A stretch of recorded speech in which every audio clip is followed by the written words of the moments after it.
Hello again, everyone. This is American Idioms Part 70. This is the 70th video in my American Idioms series, and like the others, I'll present 5 idioms to you numbered 346 to 350. But first, I'll give you a chance to guess their meanings. Then, I'll give you the answers along with an additional example for each new idiom. I also recommend that you pause the video at each question to give yourself some extra time to think of the answers. So, are you ready? Okay, here we go. Number 346. To give someone the cold shoulder. And the example is, recently, Kim has been giving me the cold shoulder. I wonder what's bothering her. Can you guess the meaning?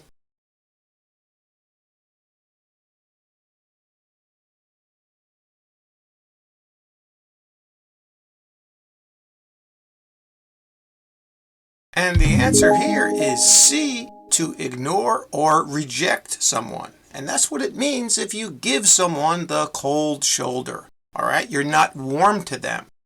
Usually means that you are, let's say, ignoring them. So in our example, they're explaining how this person got the cold shoulder from Kim. All right, for some reason, Kim is not responding to him or ignoring him or rejecting him or her.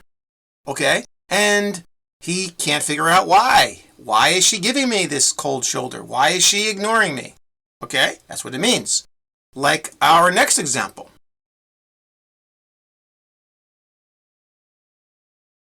After he lost a lot of money gambling last week, his wife has been giving him the cold shoulder every time he tries to explain himself to her. All right, so this guy is getting the cold shoulder from his wife. Why is she giving him this cold shoulder? Because he lost a lot of money gambling, and she won't even let him explain himself. All right, so that's probably the reason why she's giving him this cold shoulder, or she's ignoring him. Okay, got it? All right. And now for number 347.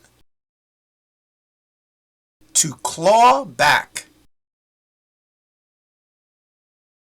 And the example is, after a very disappointing year in sales, the company has been trying to claw back the profitability of its corporate stock. Can you guess the meaning?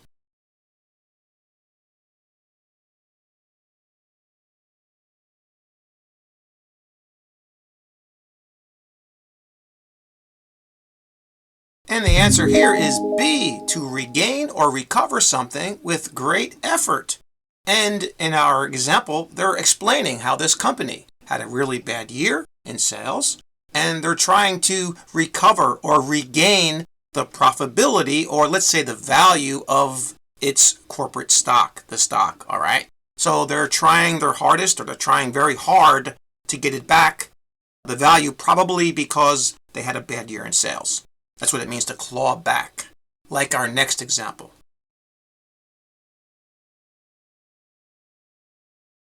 The union was able to claw back some of the health benefits for its members that were lost during the recession last year. All right, a similar situation where, in this case, the union is trying to recover these benefits that the members of the union lost. They had a bad year in the recession, and let's say that the company didn't offer all of the health benefits it had before. But the union was able to claw them back, to recover them, which was probably difficult. All right, and that's what it means. And now for number 348. To make a living. And the example is, when I was younger, I had to work 3 jobs just to make a living. Can you guess the meaning?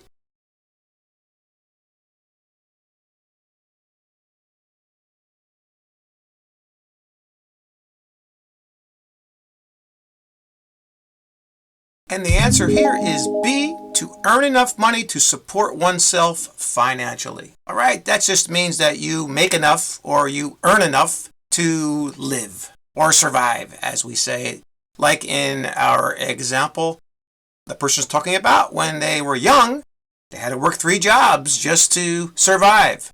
Okay, maybe they make more now, so they have to work, maybe only have to work 1 job or something like that. But in this case, to make a living is just to earn money to survive. Like our next example.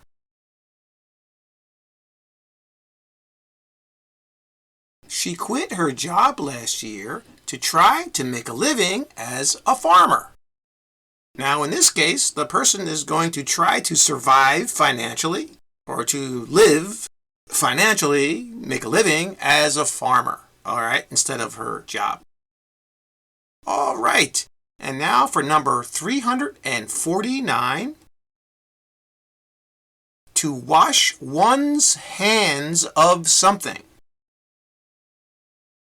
And the example is, the mayor lost her re-election because she was not able to wash her hands of her failed policies related to the homeless problems in the city. Can you guess the meaning?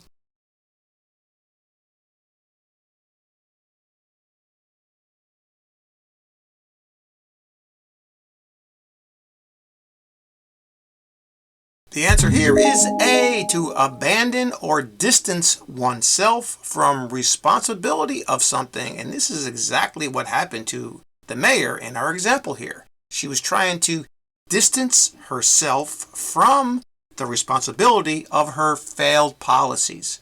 Okay, so she couldn't wash her hands of this, let's say, bad situation or her bad policies.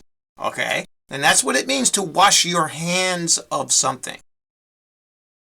All right, here's another example.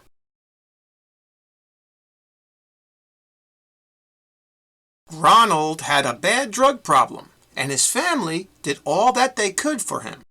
But they were unsuccessful and have now washed their hands of him.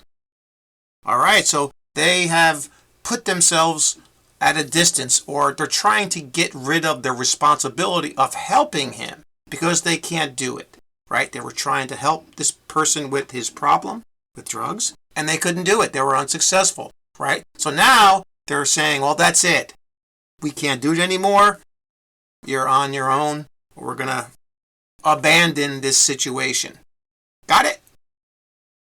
And now for our final idiom, number 350. To keep someone or something at arm's length.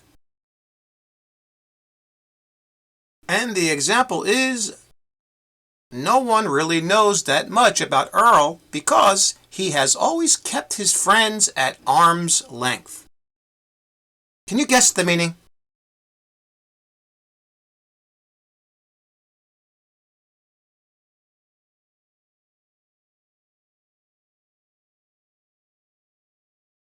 And the answer here is B, at a distance, avoiding familiarity. And that's what they're talking about in our example. They're talking about how this person, Earl, is hard to understand because he kept his friends at arm's length, meaning that he was never too close with them, right? He wasn't that familiar with them, okay? And that's what it means to keep someone, in this case, at arm's length. Here's another example.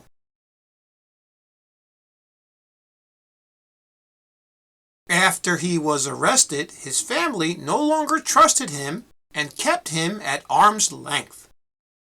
All right, so his family is staying away from this guy because he was arrested for something and they don't feel safe with him. They no longer trust him. They're keeping him at a distance. They're keeping him at arm's length. Got it? That's all for this video. Thanks again for subscribing, and please like and share the video to support the channel. And remember what I always say, keep practicing! See you next time.